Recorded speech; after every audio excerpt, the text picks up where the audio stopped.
করি, আমরা তো মনে করি দুই ঈদের নামাজ পড়া আল্লাহর গোলামি, জানাজার নামাজ পড়া আল্লাহর গোলামি, হজ করা, যাকাত দেওয়া, রমজান রোজা রাখা আল্লাহর গোলামি।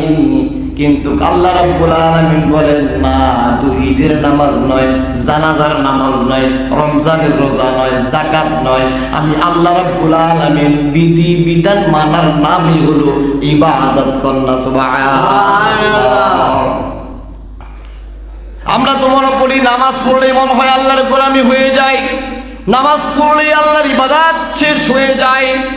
নামাজ আমরা রোজা রাখলেই মনে করি আল্লাহর ইবাদত হয়ে গেল, কিন্তু আল্লাহ রাব্বুল আলামিন বলেন, আরে বান্দা, আমার আদেশ নির্দেশ যা কিছু আছে বান্দা সব কিছু মেনে নেওয়ার নামই হলো ইবাদত কন্যা। সুবহানাল্লাহ।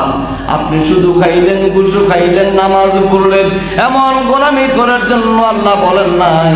আল্লাহ রাব্বুল আলামিন বলেছেন, আমার বন্ধু তোমাদের মধ্যে যা কিছু এনেছেন, আমি আল্লাহ রাব্বুল আলামিন আমার বন্ধুর মাধ্যমে যা নাযিল করেছি, যা তোমাদেরকে আমার বন্ধু এনেছেন তা তোমরা গ্রহণ করো, এবং যা থেকে নির্দেশনা দিয়েছে তোমরা তা থেকে বিরত থাকো কন্যা। সুবহানাল্লাহ।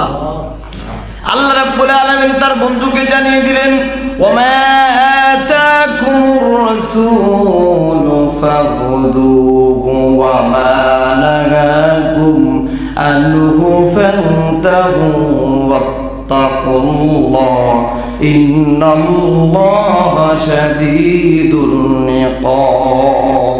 আল্লাহ রাব্বুল আলামিন তার প্রিয় বন্ধুকে ঘোষণা করে দিয়েছেন, এবং তার প্রিয় বন্ধু পৃথিবীর মানুষদেরকে জানিয়ে দিলেন যে আমার বন্ধু তোমাদের মধ্যে যা কিছু এনেছেন, যা থেকে তোমরা শিক্ষা গ্রহণ করো, আর যা থেকে বিরত থাকতে বলেছেন তা থেকে বিরত থাকো, আর তোমরা আল্লাহকে ভয় করো, কারণ আল্লাহ রাব্বুল আলামিনের শাস্তি বড় কঠিন। কথা বলেন ঠিক কিনা?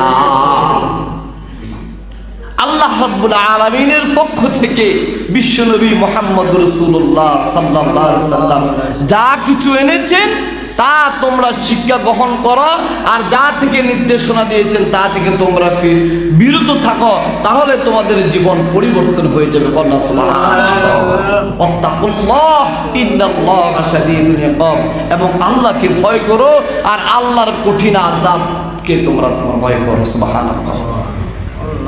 এখন আমরা দুই ঈদের নামাজ পড়ি, আমরা সাপ্তাহিক জুমার নামাজ পড়ি, কেউ মারা গেলে আমরা জানাজায় অংশগ্রহণ করি, বছরে একবার রোজা আসে আমরা রোজা রাখি, বছরে একবার যাকাত আসে আমরা যাকাত দিই, বছরে একবার হজ পালন করার জন্য নির্দেশনা আসে, আল্লাহর ঘর থেকে ডাক নাম আসে, কিন্তু আমরা এগুলাই করি, এগুলাই মনে করি ইসলাম, এগুলাই মনে করি ইবাদত। কিন্তু এর মধ্য থেকে আল্লাহ রাব্বুল আলামিন বলে, বান্দারে, আমার সকল হুকুম নির্দেশনা সকল কিছু মানার নামই হলো ইবাদত কন্যা। সুবহানাল্লাহ। ও বান্দা, হজ করলা, আমার নির্দেশনা মানলাম, এটা তোমার জন্য ইবাদত। পরের হক খাইলা না, তুমি আল্লাহর এই হুকুম থেকে বিরত থাকলা, এটাও তোমার জন্য ইবাদত।